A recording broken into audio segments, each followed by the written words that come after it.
လူကုန်ထံတွေစားတဲ့ဆိုင်ကြီးတစ်ဆိုင်ရှိမှာဥပကြီးကအင်ကြီးအဟောင်းလေးနဲ့ရက်နေတယ်ကြော်ကြီးကအထဲကနေမျက်မှောင်ကုတ်ကြည့်နေပါတယ်ဥပကြီးဆိုင်ထဲဝင်လာပြီးထိုင်ကုန်မှာထိုင်တယ်ကြော်ကြီးကမီနူးစာအုပ်ကိုပြစ်ချပေးပြီးဒီမှာအန်ကယ်ဈေးကြီးတယ်နော်ပတ်စံပါရဲ့လားလို့စောင်းမြောင်းပြောတယ်ဥပကြီးကပြုံးပြုံးလေးပဲအေးပါကွာရေနွေးချမ်းလေးအရင်ပေးပါဦးလို့ပြောတယ်ကြော်ကြီးကမျက်နှာပြက်ပြက်နဲ့ရေနွေးကိုခက်ကြမ်းကြမ်းလာချပေးတယ်ဥပကြီးကဟင်းအကောင်းဆုံးတွေမှာလိုက်တယ်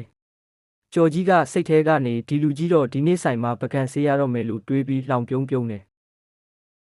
ဥပကြီးစားလို့ပြီးတော့ပတ်စံရှင်းမယ်ဆိုပြီးအိတ်ထဲကနေပတ်စံထုတ်လိုက်တယ်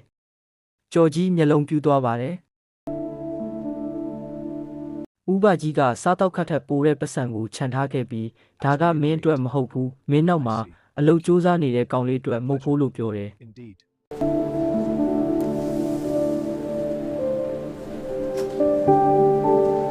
ကြော်ကြီးမျက်နှာငယ်လေးနဲ့အန်ကယ်ကဘသူမို့လို့လဲပြလို့မေးတဲ့အချိန်မှာဆိုင်ရှင်ကပြေးထွက်လာပြီးဥပကြီးကိုအယိုအသေးပေးနှုတ်ဆက်တယ်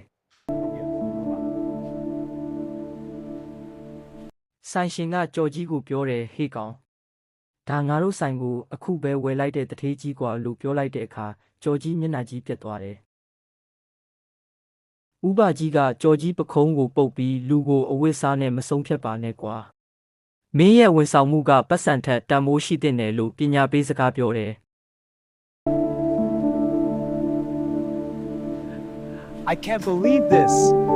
It's all yours. Enjoy it. ကြော်ကြီးတယောက်တည်းကြံခဲ့ပြီးကိုကောင်းကိုပြန်ထုတယ်လို့ဖြစ်သွားပါတယ်